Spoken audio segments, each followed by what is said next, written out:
Itinanggi ni Vice President Sara Duterte na nag-endorso siya ng senatorial candidates para magkaroon ng numero sa impeachment trial.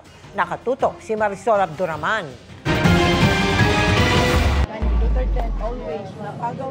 Na mag-endorso ng mga kandidato para sa Senado si Vice President Sara Duterte. Tinawag itong political move ng ilang mambabatas para raw magkaroon siya ng numero sa Senado pagdating ng kanyang impeachment trial. Pero ayon sa bise, nagbago ang kanyang isip na huwag mag-endorso ng kandidato nang arestuhin at makulong ang amang si dating Pangulong Rodrigo Duterte. Sabi niya, wala na ako, so pwede bang tulungan mo yung mga senators? So sabi ko, oo. Kaya ko yan gawin dahil nagawa ko naman yan noong 2016, 2019, 2022. So it's nothing different ngayon.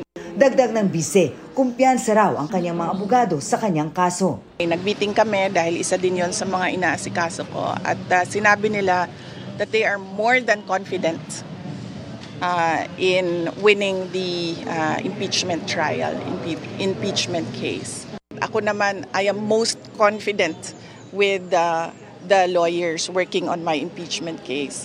Ikinagulat naman ni Vice President Duterte ang pagtaas ng kanyang performance at approval rating sa pinakahuling Pulse Asia survey. Dahil sa sobrang dami ng lumabas ng paninira sa kung saan man, galing sa mga politiko, galing sa social media, lahat, all sides, merong paninira. Nakakagulat na tumataas yung numbers. Mula rito sa Cebu, para sa GMA Integrated News, Marisol Abduraman, nakatutok 24 oras.